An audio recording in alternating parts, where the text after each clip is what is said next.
marches have remained peaceful until last night. Last night at about 7 p.m., there was a gathering outside the Canopy Hotel in downtown Minneapolis.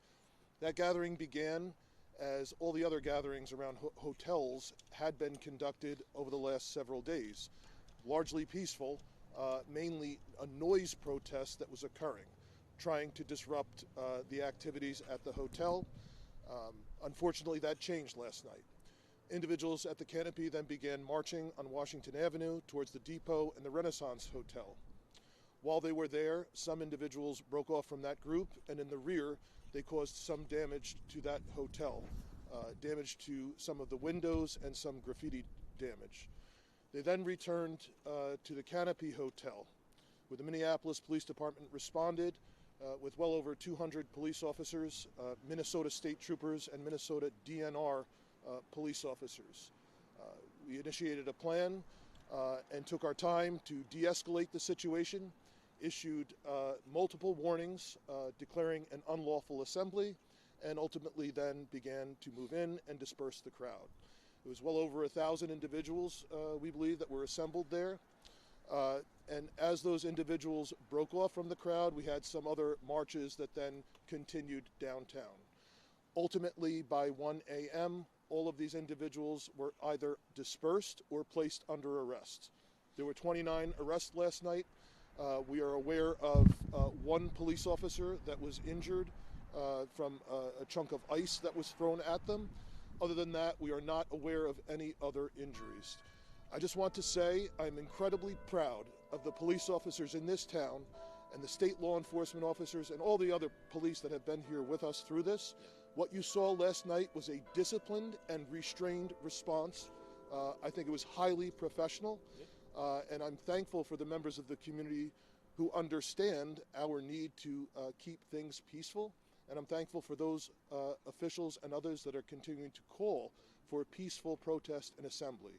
Obviously, there's a number of additional marches and protests that we will be monitoring today, and we are fully prepared if things cross the line and become unlawful to make additional arrests if necessary. Thank you, Mayor. Thank you. We'll open it to questions. I'll go here and then here.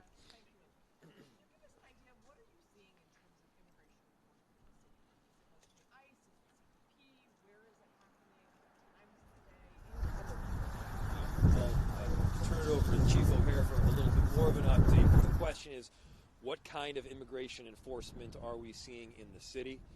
I'll start by mentioning the immigration enforcement that is taking place is not limited to Minneapolis. It's in our entire region, St. Paul, St. Louis Park, Brooklyn Center. We're seeing it in a number of different areas throughout Minnesota. And as far as I can tell, it's happening all times of the day. I'll let Chief O'Hare give a little bit more of an update. A lot of it is scattered. A lot of it is unplanned. This is part of the issue, is that this is not a coordinated strategic plan that we're seeing being carried out. In many cases, it's indiscriminate. I've said this before, but I think that the initial impetus to come to Minnesota was go to Minnesota, arrest and deport a bunch of Somali people.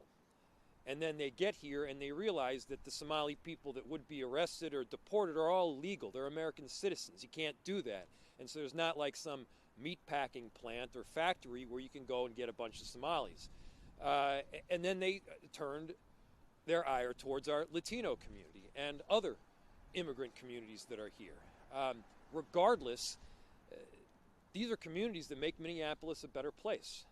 And so to have this kind of scattered buckshot approach that we're seeing that is not strategic in any way, not only endangers these community members that have been here for the long haul, it endangers these neighborhoods that they're rolling through. Minneapolis is on a great comeback, and they're just making it more difficult for that comeback to fully take shape. And so I'll turn it over to Chief O'Hara. I'm sorry, what was the initial question? So the question was, can you tell us what some of these immigration enforcement actions the actions. Look like? So the actions are widespread across all parts of the city, mainly focused on the south side and in some cases northeast part of Minneapolis.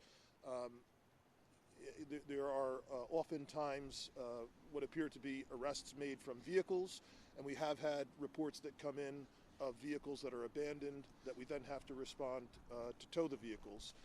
At least in one case, we had a report of a person taken from a vehicle, that the vehicle was not even placed in park, and the car rolled, blocking the roadway, and we had to respond and tow it. Another instance, I remember there was a vehicle that was left in the roadway with a dog inside, that we had to respond with animal control and take custody of the dog. So it's a number of actions that are occurring on the city streets, and they are happening all over the city. Did you tell them about the one on 3rd Avenue?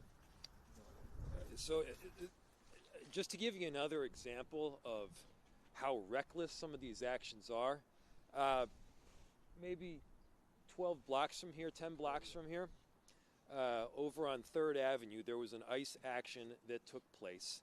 An individual from a car that was in the middle of a pretty significant street was detained. They left the car in the middle of the street. The car wasn't even in park, and so you've got this vehicle that is just rolling down the street with nobody in it. And it wasn't a Waymo. This was a car that was rolling down the street that could have hit anybody, including my own family members that live not too far from there. And so this is not about safety, clearly. If this was about safety, you wouldn't do stupid things like that. Somebody's going to get hurt. Somebody has gotten killed. And so that's not the route as to how you do any of these exercises productively or safely. And so that's what we're saying. Yes? Looking ahead tonight for night 5, ICE isn't leaving. DHS is sending more officers. How concerned are you about tempers fraying, people getting tired, exhausted, and things turning bad? Yeah. I mean, concern, of course, is the name of the game. We are constantly monitoring what is taking place, not just the actions on the street, but also the energy of our police officers, our firefighters, our first responders that in many cases haven't gotten a whole lot of sleep. They're working really hard right now. So, I mean, I just think it's common sense that, you know, anybody, if you're tired or you're hungry or you're sick or you're forced to make a split-second decision when you're tired or you're hungry or you're sick, you're more likely to make a mistake. We don't want mistakes being made. And so I'm so appreciative of their work. I'm really grateful for it. And again, I want to reiterate this. I am really grateful for so many community members. I saw this video, I think it was yesterday, where you had this agitator, clearly from the far right, that was coming in and trying to rile up the crowd. He was trying to make the crowd do something that they shouldn't be doing.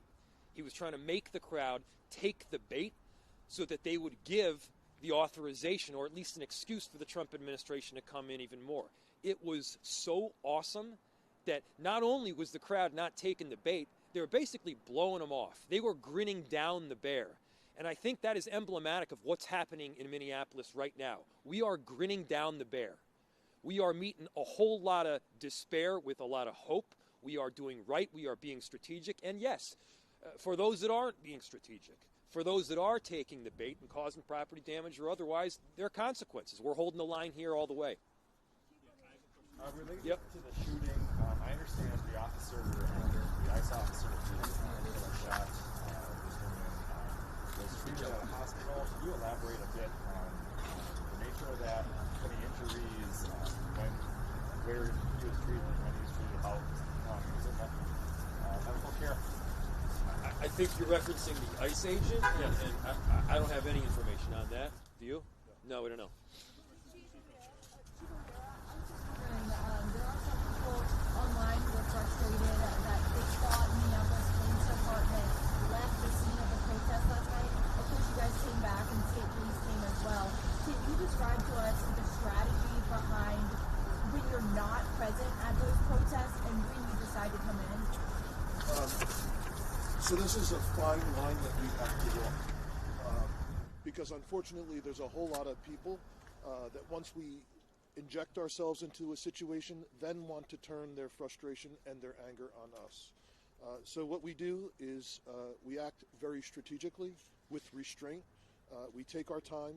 to ensure that we have sound tactics, a good plan, and move in so that we can keep the safety of law enforcement as well as the safety of community in mind. What happened last night at one point was we still have everything else that happens in American cities happening. Our police officers had to respond to a 911 call that a woman who had an altered mental status had driven her car up onto a sidewalk and was blocking a parking access. So the police responded there and were dealing with that issue when they were unexpectedly and quite quickly surrounded by protesters at that march. And as we have seen, it is our police officers that then become the object of people's frustration. So because there was a safety element there, we quickly responded in and got those officers out, and then immediately formed up well over 200 police officers with a sound plan, began videotaping the actions that were happening and making the announcements and taking our time and allowing people who were not involved in illegal activity to legally disperse.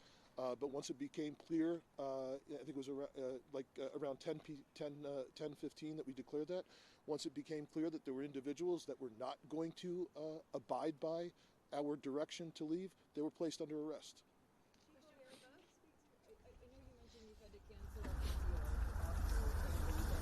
Can you speak to the level of police resources that are going to respond to situations related to ICE operations right now? So the question was, we have canceled all days off and recalled personnel to duty. So the level or percent of people who are responding to events around this, I would say is close to 100%. So we have officers, obviously, that are conducting their normal duties and responding to 911 calls, but then they're also being held over, and they're being held on standby, if not being assigned to post up in locations. Last night, as obviously we were dealing with over 200 officers at the scene to execute the unlawful assembly and dispersal order. We were also posting other police officers around downtown to ensure that we did not have additional destruction. So it is quite literally almost 100% of every sworn member of the department. Maybe two more. 911 calls specifically about immigration enforcement? People saying I saw ICE officers do X or Y? The question was getting 911 calls specifically about immigration enforcement, and yes, there's just dozens and dozens every single day, ranging from anything from people seeing arrests happening, or they seeing surveillance, or they seeing individuals that they're not sure that are ICE, to the things that I mentioned, that there's cars that are now left abandoned because someone was detained. We'll do one more. She's been had her hand up. Yeah. Both of Sarah and the Christian Science Monitor, what is the status of both of your offices' communication with DHS? So the question was the status of communication with DHS. We have ongoing communication with all of federal law enforcement in Minnesota, and that's because we do have work that goes on and continues to go on, addressing gang violence, drug dealing, and serious street crime. So there is ongoing communication with our officers and federal agents literally every single day. It's just that there is not. There's a line. There's a separation between communication around those issues and communication around immigration enforcement. There is none. Thanks, everybody. Next question. Oh, shoot. Okay. No, you can mention that.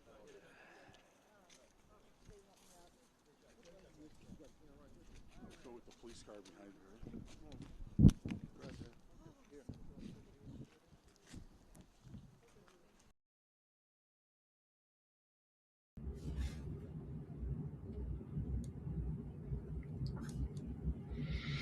Hey folks,